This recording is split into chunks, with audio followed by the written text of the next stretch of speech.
Alright, so we now at Cancer. Cancer is the fourth sign. It's the home, the mother, family, right? So Cancer. See if I can fit this in here. Cancer, we could say emotion. We could say feelings. We can also say mother and mothering, as well as nurture. Now some other keywords, I can't fit all this right here, but we can say maternal figure, we can say sensitive. This is a keyword that goes with it. We could say Moody. That's another word that deals with Cancer and energy. Protective, because you know Cancer is the crab, and a lot of times the crabs feel like they do have to protect themselves because they have a harder exterior, but their inner nature is softer. You know what I mean? It's ruled by the moon. Yeah, so that's a keyword. Some keywords we can go with it. I might have said sensitive. If I didn't, excuse me. I can't fit all this right here, but make sure y'all write these down, right? So, let's go over here to Leo, the lovely lion. Can y'all see that? Y'all can see Leo. All right, so we got Leo. So Leo deals with, we could say it's wherever Leo's at is where you want to shine and be seen. So we could put seen. We could say entertainer. We could say Leo deals with pride. Let's see if I can fit this up here, or matter of fact, deals with ego. Excuse me. Leos can be childlike. They can be very warm. It's about self-expressing. They can be very warm as well. But wherever Leo is at in the chart is where you want to shine. You want to be seen. So we put shine, and seen. Leos can be generous as well too, on the positive side, and basically outgoing as it's ruled by the sun. So it's the sign of the entertainer. Aries is like a warrior energy. Taurus is about stability, security. It's about money. Gemini is the intellects, about communications. You got Cancer, which is the mother of the zodiac. You got Leo, which is the entertainer. Like I just said, they want to shine. Now we got Virgo, the picky Virgo, right? The picky and critical Virgo. So we got Virgo. So we could say critical, right? We could say perfectionistic.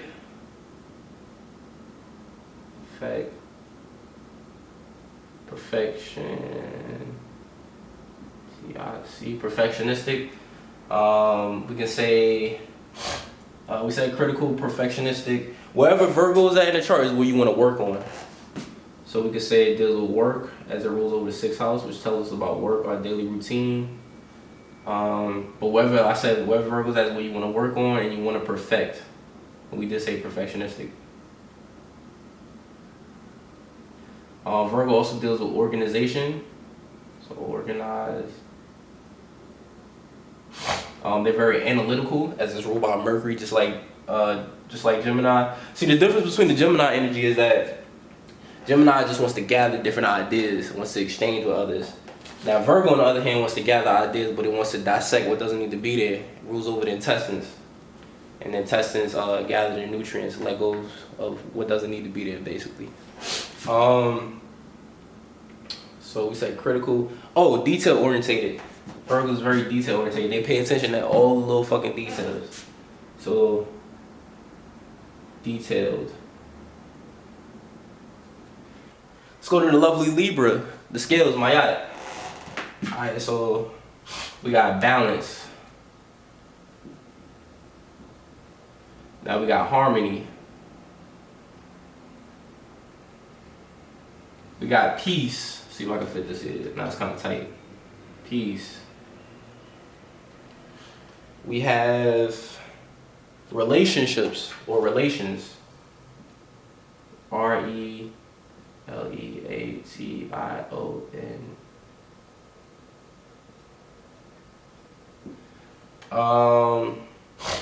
Libra deals with indecision because Libras a lot of times wants to please both parties. They can see things from either side of the spectrum as they are the scales. It's about justice.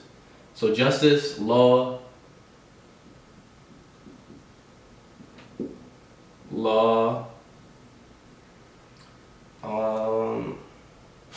indecision or indecisive. I'm gonna have to put this right here because I can't fit it there. Indecision or indecisive. Yeah, so we got let's go to Scorpio. 8th house. This is a very deep energy. So Scorpio deals with depth. D-E-P-T-H. Depth. Diving deep. D-E-P-T-H. Now if I can't fit it all here, I'm just gonna run down the list. So you'll know. I know I'm jumping back and forth, excuse me, but you'll know basically. So depth, hidden, mystery, secrets, or secretive. We got vengeful, destructive. It's the sign of sex, death, criminality, and deep transformations. Scorpio energy could be very protective, manipulative as well too. I said vindictive. But definitely it's a very transformative energy, right? So these are things to think of. Now we got let me make sure I'm out the way. Wherever Scorpio's at in your chart is where you attract fuckery. It's like a chaotic energy. So that's some things to think about. I'll put chaos.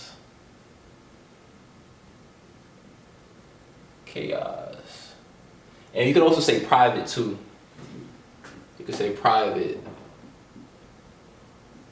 Alright. So we have Sagittarius. Now Sag deals with growth, expansion, as it's ruled by Jupiter. Being expansive, exploration or exploring, as they are the explorers of the zodiac. It's ruled by Jupiter. Jupiter is about wisdom. So a lot of Sagittarius can also be teachers as well as a teacher energy. So opposite of that, Gemini is a student. It's very curious. Sag is the teacher. Explorer. I'll just put explorer.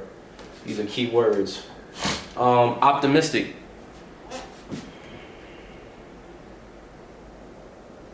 I might be spelling this wrong, but you get the point. Make sure y'all take the notes. You could maybe say traveler. Sag is a very happy-go-lucky energy. Alright, so Capricorn. Let's go to Capricorn. Capricorn can be pessimistic, as it's ruled by Saturn. So they see things from a very earth-centric, real point of view. So when you're seeing things from reality, sometimes it could be depressing, excuse me. So pessimistic. I'm spelling some of these things wrong, but it's all good. Pessimistic. Realist.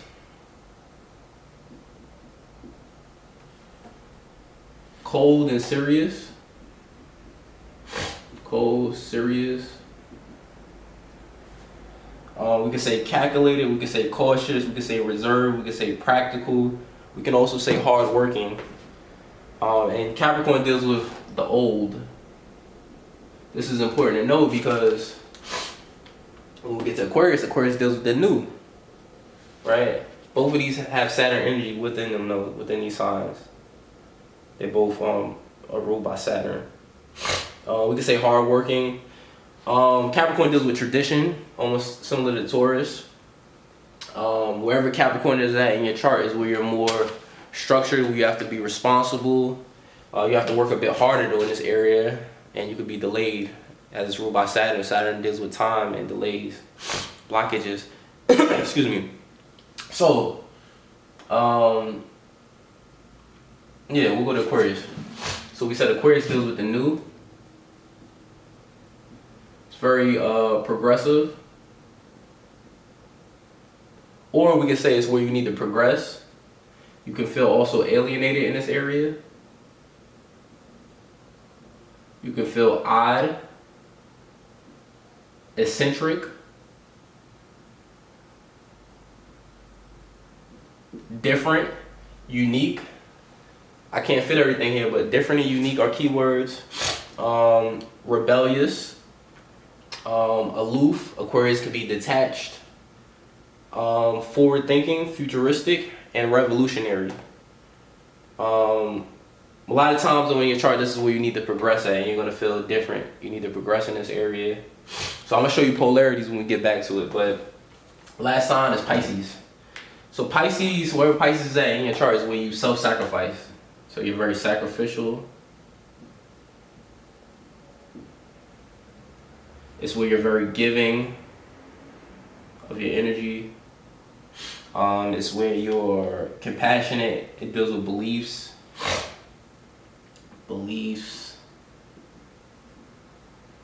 Deals with spirituality. Now Pisces is an energy that wants to merge with others. It's very adaptable. Yeah, so I'm trying to think if there's anything else. It can be compassionate. It deals with a healing energy. Pisces is the two fish, basically. So yeah, these are some keywords, you know. Like I said, I couldn't fit everything here, but hopefully this will help in your interpretations or at least in understanding the energy.